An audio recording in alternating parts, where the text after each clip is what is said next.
happening? It's the local festival. We're not sure what the festival is. What is it? We think it's Independence Day. No, it's a vegetable festival. Vegetable festival. Oh, it actually is a vegetable festival. Vegetable festival. No. No. I don't know. Are you serious? No, it's just a festival. That's what the guy said. Festival. He said festival. Oh. Festival. Good, how are you? They're just everywhere. There's our favourite one, Loz. Where? Oh yeah, out the there. pink one over there. We're totally surrounded by brightly decorated water taxis.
Dad are in on land, like the land lovers that they are, and Dylan and I just have to do boat jobs. Even when we have people on board, it's like still there's always jobs to do, things are always kind of half breaking or need a little bit of looking into. I'm going to vacuum the inside of the boat.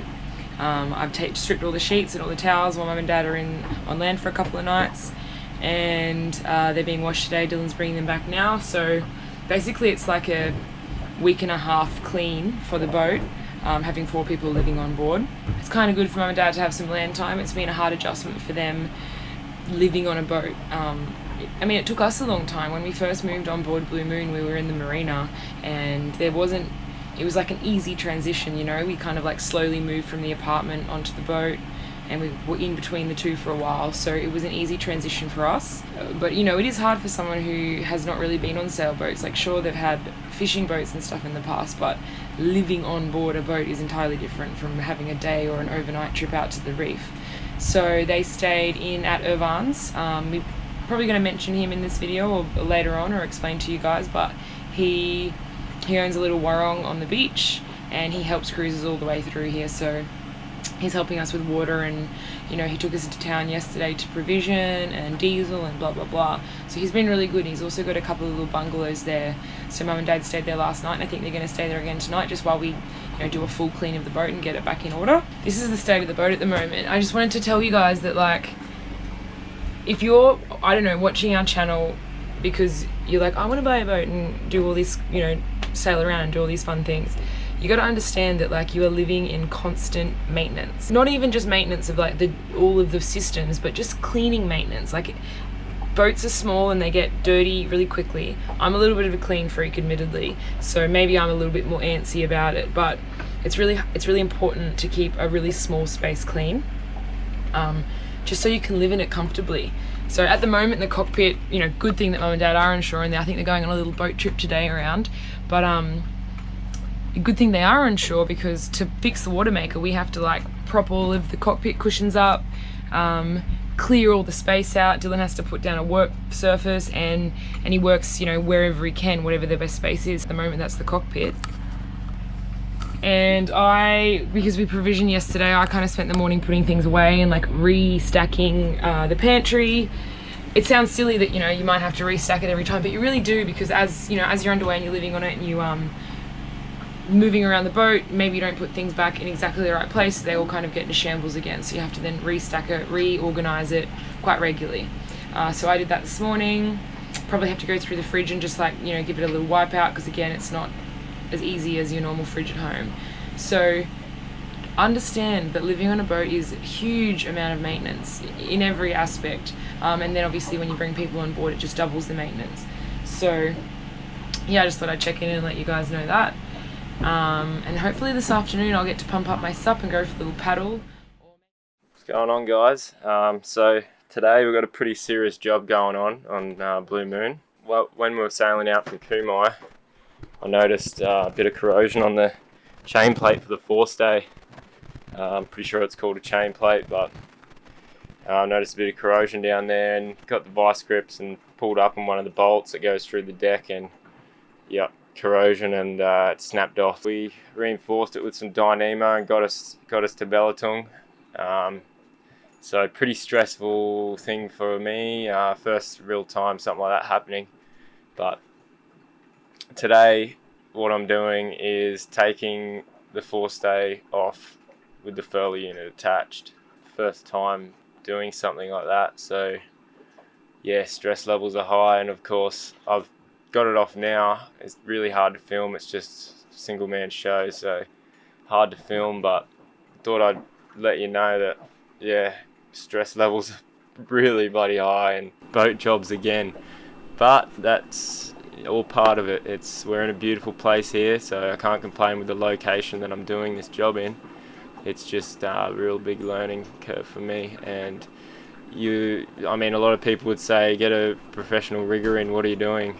But we are in Indonesia and on a small island, so there's no help out here, guys. You got to be a rigger, electrician, everything, which is, it's fun. I think it's fun. I don't mind tinkering with things and working on stuff, so I'm learning as I go, so bear with me.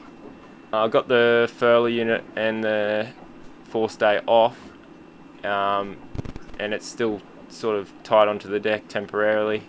So I'm going to pull all those bolts, every single bolt. I could only find some stainless 304 threaded rod. I'm going to put some threaded rod in there with two lock nuts on either side to hold that in. So yeah, that's the job at hand today. Come along and have a look. I'll show you what's going on. It's pretty hectic.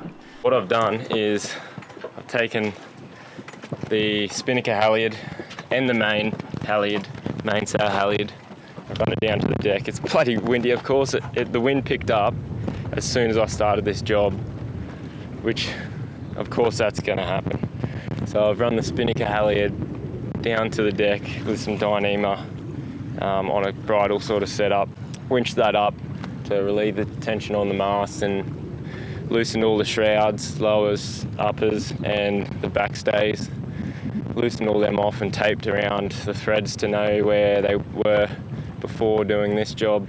So yeah, I've done that, and then pulled tension on the mast with the winch, with the mast winch. So it's pretty reinforced, and I've got an inner Forestay there anyway, so I'm sure nothing's going to happen, but it's bloody stressful, you know. This thing's what gets us around. So limited supplies here, obviously, in this random island. This is stainless 304. Unsure of what it's rated to, but there's still 2 bolts in that chain plate. So maybe what I'll do is inspect them and see what their condition is like, and maybe reuse them.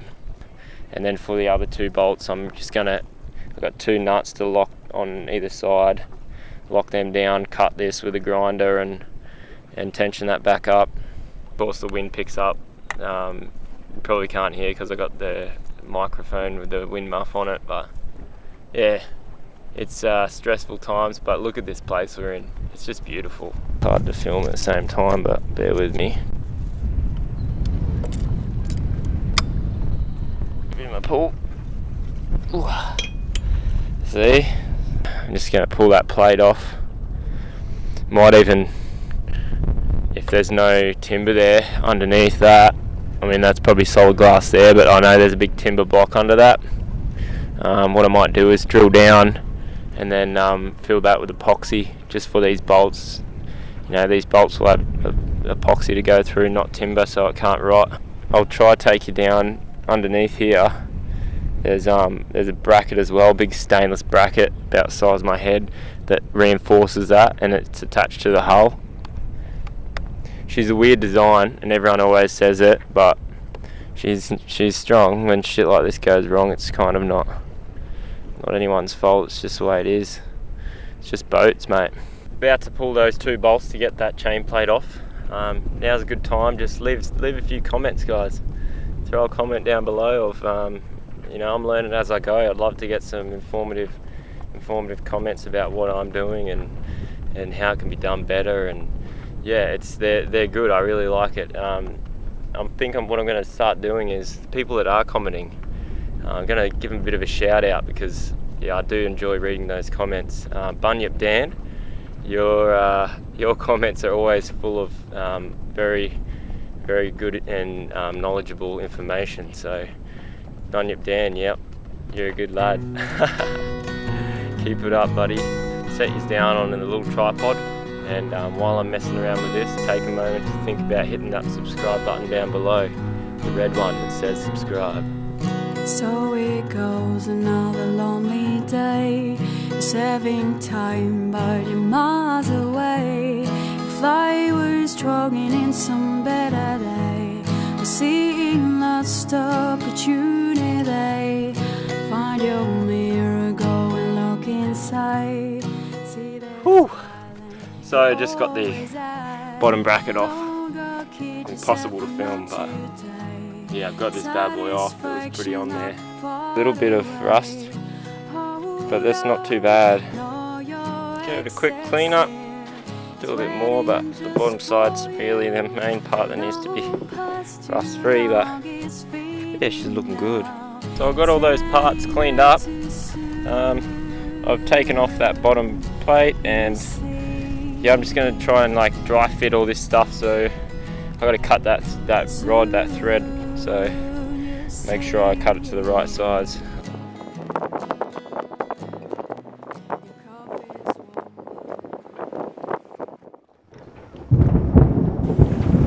Just didn't get to complete that job with the Forestay. Wind just picked up to like 15-20 knots in the anchorage here, and it just turned to crap. Like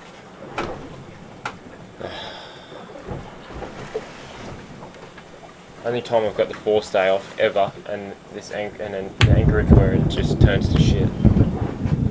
Waves coming in here. The wind's just consistent. And I've got the Forestay of the mast off. I'm just going to stay on the boat until it calms down. I'm not going to leave the boat. You can probably see it's rocking around because this camera has a gimbal.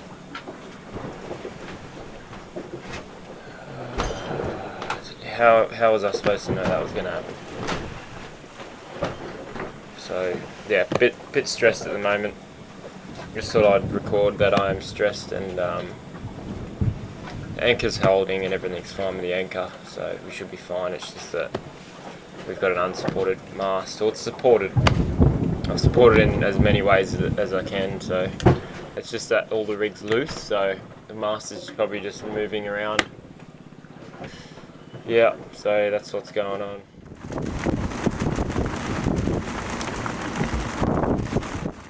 You're never going to believe what just happened. We just had a squall come through here. We saw it and we're like, oh, we're used to seeing those squalls and thinking it will pass us, but this one just went straight through us, straight through this anchorage, and my god, it was the biggest squall we've been through so far. It's still a bit rocky and rolly, and Lauren comes down below and all the port lights are open, and we had to close all the hatches, and like there was a waterfall coming into the port lights, so like every bed's wet, both bathrooms are saturated, my guitar's saturated, and on top of that I had a stern anchor out, so I had to put a float on the stern anchor and released that, and the wind picked up at that stage, so I had it tied onto the cleat and I had to release it from the cleat, and before I could even release it, the line just went whoosh, and took off because the wind was like, had all this pressure on the boat. It was hectic. It's like it never happened. It's like it never happened. You guys know on top of that what's going on. I've got the forestay off, unbolted from the mast. So I'm crapping my pants. And terrified because our mast is jiggling around. And now the wind has just completely dropped out. Wow. Alrighty, so it's exciting times for us right now because, well, one, there's a pretty little sunset in the background. I don't know if you guys can see that, but that's pretty. Our Forestay bolts broke, and Dylan spent the last 2 days putting it back together, new stainless steel rod and thread and blah blah blah. And then the two of us spent maybe 45 minutes this morning using all of our strength to get that final pin back in. So that's good news. And the third good news is that we have the sub. Yeah, we've got the sub. We're going to pump in that. Story of our lives is always rolling. But we're going to pump up the sub. Pump it up. But it would be nice if this little swell would drop out. I don't feel so bad though when I look around at other boats like this monohull next to us, which is it fetching? No. What's it doing going up and down? What's it called when the boats go? Roll. Pitch. Pitch. And roll. When it's going up and down. So we've got this mono over here. Fetch, pitch. Get in there. Oh, don't let that fly away. Oh, no. Uh-oh. Gonna have to fish that out. I'm the supervisor.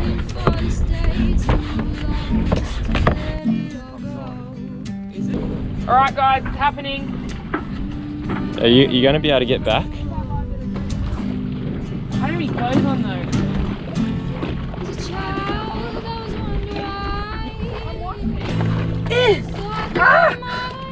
Oh no. Look how choppy it is, and she's trying this. Thanks for tuning in this week. Catch us next time as we settle into island life and get to enjoy the beautiful scenery instead of repairing things. So much time for activities. Sailing Blue Moon videos are made possible by our patrons and viewers just like you. If you'd like to support our content creation while receiving perks in return, you might consider becoming a patron. Or maybe you'd just like to buy us a beer or donate to the Sailing Kitty via PayPal. Every little bit counts, and we'll be sure to give a shout out. If you enjoy our content, you can help us out by liking this video and subscribing if you haven't already. Don't forget to click the bell to the right to be notified of new episodes. We'd also love to hear from you, the viewer, so hit us up in the comments below. And lastly, you can follow us in real time on Instagram and Facebook. As always, thanks for watching Blue Moonies.